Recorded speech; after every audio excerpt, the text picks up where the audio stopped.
There's a very famous experiment conducted on children where they give the child one marshmallow and they say if you wait and delay gratification, you can get two later on. What has this got to do with Bitcoin and money? Welcome to Bitcoin for Everyone, making Bitcoin simple for millennials who are serious about growing their savings.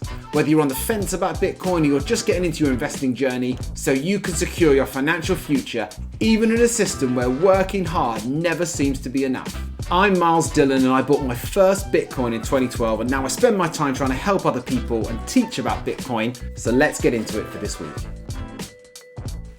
Hey, so in this episode I'm going to be talking about three different things. The first is why inflation causes short-term thinking and what the effects of inflation are on people's savings and why it makes them think about just the near future rather than long-term. The second thing is why delayed gratification and putting things off into the future makes you happier, wealthier, and probably healthier as well. And the third thing linked to that is how Bitcoin causes you to be happier and healthier and what the marshmallow experiment on kids has to do with any of this. Hey, so I've got a buddy, he's a new friend, he's called Jamie. He's written this book and I have to give him credit. It's called All the Things We Could Do and it's a novel about Bitcoin, presenting Bitcoin in a story form, in a fictional story form. It's really cool, I really like it. I recommend going to get it. I'll put a link in it. But in this book, they use a little analogy around the marshmallow experiment that I hinted to in the intro. Now, the marshmallow experiment was done 70 years ago in the United States. And what they did is, if you've not heard about it before, they get loads of children, and it's very funny on YouTube. You can see videos of it. But they get the kids to sit down and they give that child a marshmallow. But then they say to that child, you can eat this marshmallow if you want. But if you wait for 10 minutes and you don't eat it, I will give you two when you finish the 10-minute cycle. So then, these kids are like trying to distract themselves and not eat the marshmallow. And what they were trying to do in this experiment was see whether delayed gratification, so putting something off in the hope that you will get more or something better in the future, whether that's something they can test in a child and then track that child's outcomes in life. So what they did then after that is they followed those children for 10, 20, 30 years. And what they found is the children who are able to wait for 10 minutes and take the second marshmallow, so put it off into the future, they had better SAT scores, so they had better scores at school. They had better life expectancy, they lived longer, they were healthier, they were less overweight, they earned more money, they were happier, they got married and their marriages lasted longer or didn't break up at all. All these different things, it's kind of astounding really that they can track that back to the kids who could wait 10 minutes and the kids who couldn't wait 10 minutes. So the kids who just ate the marshmallow straight away, they have a very high time preference. High time preference is something we talk about in Bitcoin a lot.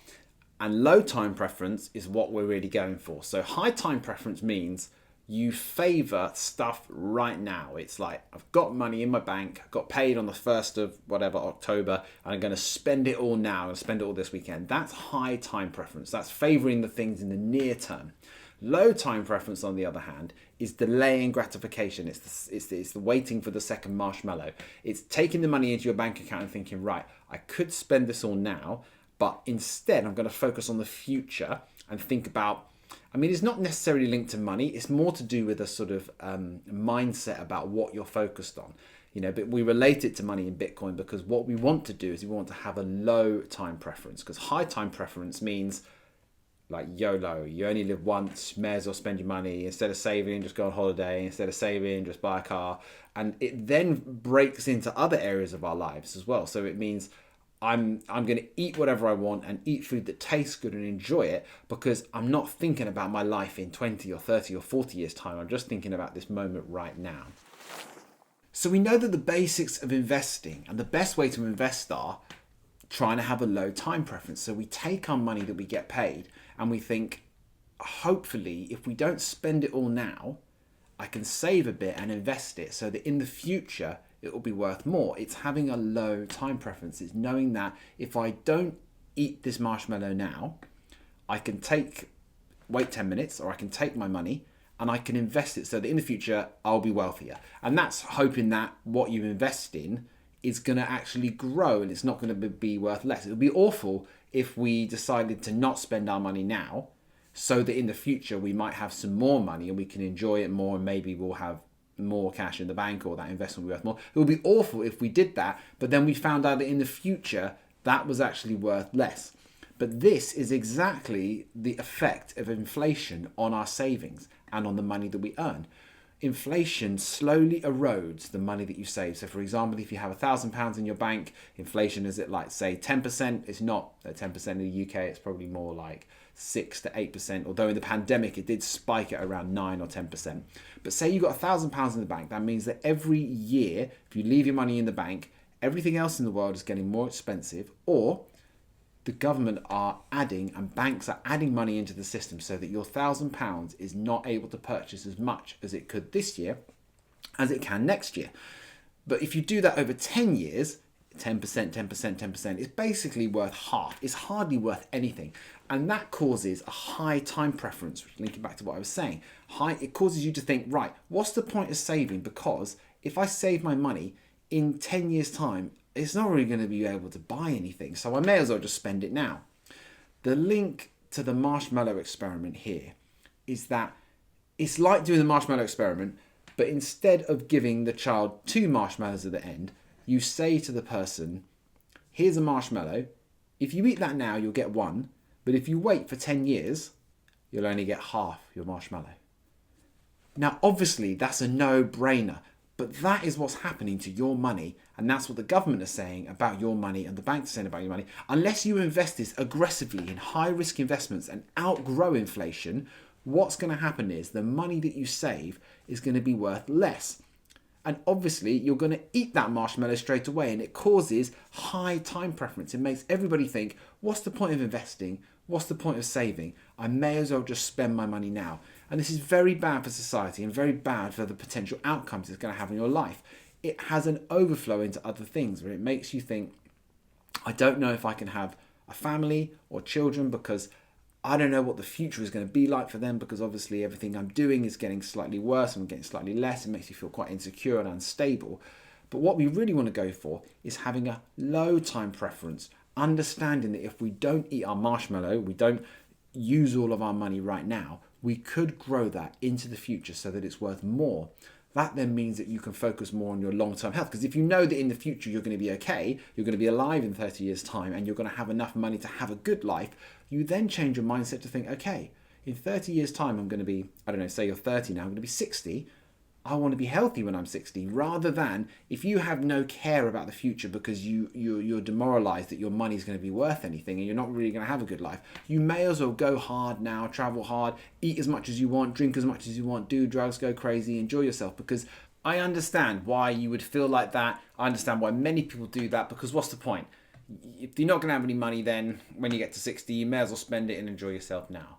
But we really thrive and we have better outcomes in our lives when we know that we can plan into the future. And we can only do that when we feel safe and secure about this current point in our time, so that we can earn our money, do our work, and know that when we save that money, it's still going to be worth something, or potentially worth more in the future. If you know that's going to be chopped in half, like the marshmallow experiment, you're just going to gobble it all up now. And that's what Bitcoin is. Bitcoin for the last 10 years has grown at 30%, sometimes even more than that. And that's also including the times when you would have heard that Bitcoin has gone down massively in value and then back up again in value. But over 10 years, it's steadily been going up 30 to 40% year on year. And that for me, I'm just talking personally for me, when I save my money in Bitcoin, I know that that's going to be worth more in the future. For all these different reasons. One, because the past has done that and you can't base past returns on what the future might be. But I know that because Bitcoin is scarce and there's not much of it, there's only ever going to be 21 million Bitcoins in existence. I know that someone can't just take this money I've saved in Bitcoin and create more of it and, cut my money in half or make the value of it be cut in half. If anything, it's only going to go up in value. And that causes me to then think, right, I can slow down a bit. I don't need to stress. I don't need to go for like every single opportunity that's presented to me. I can choose the ones that I think are most valuable and bring the most meaning to my life and also deliver the most value for other people. Bitcoin gives you an opportunity to be able to look into the future and think, right, I'm saving my money in this savings technology called Bitcoin, and that is going to be more valuable in the future than it is now. Therefore, I can have a low time preference and I can plan for the future. I can be with my children. I can take time off and do the things that I want to do. And it doesn't make you feel stressed that, oh my gosh, I need to just take my money and spend it all now, because if I don't, it's going to be worth nothing. Bitcoin gives you security and allows you to be able to plan into the future. And that's why I'd recommend to everybody to start finding out more about Bitcoin. Listen to some of the episodes that I've done in the past, because you want to be like one of those kids that's able to delay gratification, not eat your marshmallow now. You want to be able to wait into the future, but you have to know that you're definitely going to get two. Because if the promise is you're going to get half, you're going to sack it off. You want to be like those kids and know for sure that you can wait for 2 marshmallows in the future, and buying Bitcoin gives you the opportunity to know that your money grows in the future rather than being cut in half. Thank you for listening to this. If you made it this far, I'm grateful. Please check out the other episodes. There's loads of stuff about Bitcoin and explaining and understanding, and you're going to get loads of value from it. Please subscribe, like, put a comment down here if you want to ask me a question, or if you're like hating on me, send me a comment. I really don't mind chatting to people about it. See you next week. Bye.